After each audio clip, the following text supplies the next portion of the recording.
Oi, tudo bem? Bom, hoje é quarta-feira, dia 13 de maio, e eu tô aqui para conversar um pouquinho sobre os números do primeiro levantamento que o Departamento de Agricultura dos Estados Unidos divulgou ontem, terça-feira, dia 12. Ontem foi um dia de agenda cheia no agro. Conab iniciou o dia fazendo a divulgação do 8º levantamento de safra de grãos, já iniciou cortando a safra brasileira de soja em 120,3 milhões de toneladas, e na parte da tarde o USDA acabou tomando a frente dos holofotes, do mercado, atraindo a atenção dos investidores, justamente porque faria o seu primeiro levantamento de safra. Porém, o USDA acabou promovendo alguns ajustes de safra velha também. Ainda restrito à projeção do Brasil, o USDA acabou projetando a nossa safra ainda num nível que não condiz com as adversidades que nós enfrentamos aqui no Rio Grande do Sul.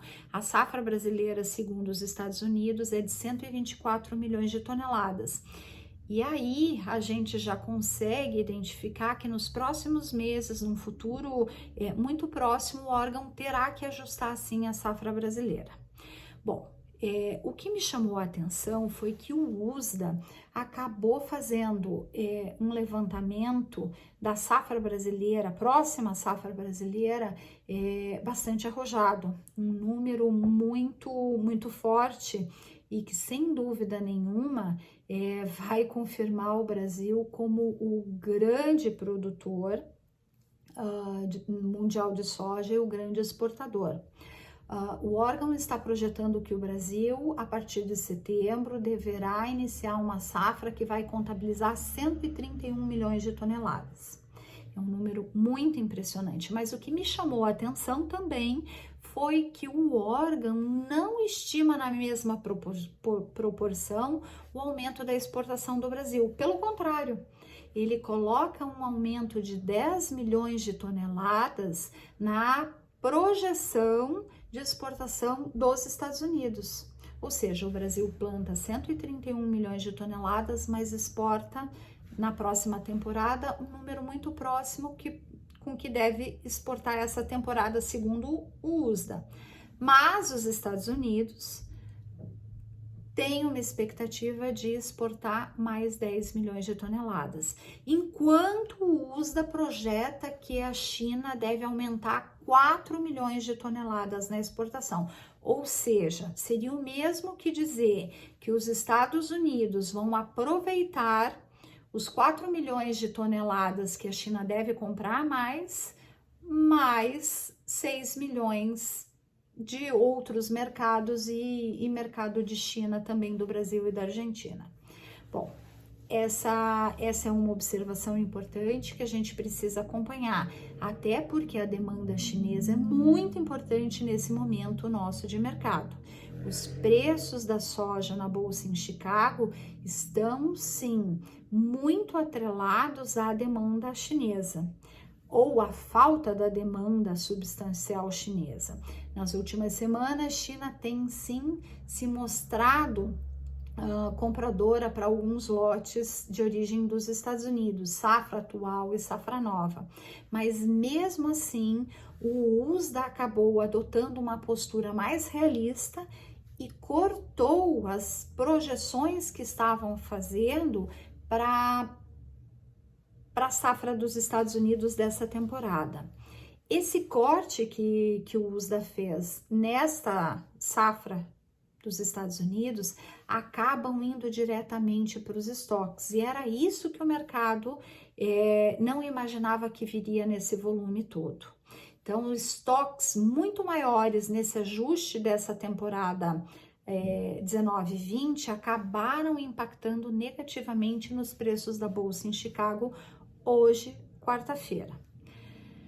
Bom, quando você tem estoques finais de safra, da safra 19 e 20, maiores do que o esperado, e você tem a confirmação de que os Estados Unidos vão se implantar uma área de 83,5 milhões de acres, e o saldo disso tudo ainda representa um estoque levemente maior do que 400 milhões de bushels, você acaba tendo uma percepção um pouco mais negativa do que a anterior.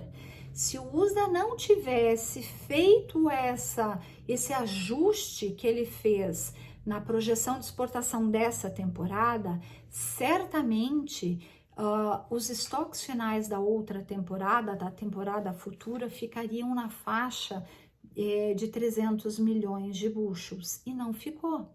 Os estoques acabaram sendo levemente superiores a 400 milhões de bushels, porque na próxima temporada, vocês devem lembrar o que eu falei no começo do vídeo, Estados Unidos está projetando um aumento substancial na projeção de exportação. Bom, se isso vai acontecer, não vai acontecer, é algo que precisamos acompanhar no mercado. Mas, por hora, existe uma pressão muito grande por parte dos fundos em observar justamente esse acompanhamento, observar a atividade de plantio nos campos no meio oeste dos Estados Unidos.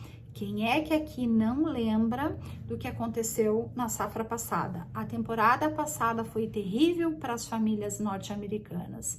Elas foram extremamente prejudicadas e impactadas pelo excesso de chuvas. Foram chuvas volumosas, alagamentos, muitas áreas tiveram que replantar mais de 2 vezes, trocaram milho para soja, e mesmo assim muitas áreas ficaram sem plantar. Foram mais de 14 milhões de acres sem plantar, entre soja e milho, que acabaram indo para o programa de conservação de áreas do governo daquele país. E são áreas que agora voltam. Então, esse retorno dessas áreas acabam exercendo uma pressão nos preços na bolsa em Chicago. Por isso, acompanhar o plantio daqui para diante pode ser a chave para muita coisa no mercado.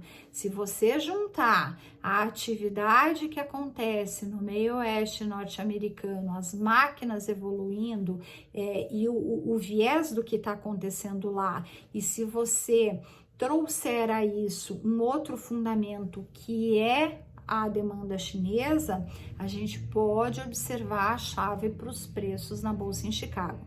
É muito importante que a gente esteja atento. E importante ainda nesse momento onde o Brasil ganha competitividade diária, dia após dia.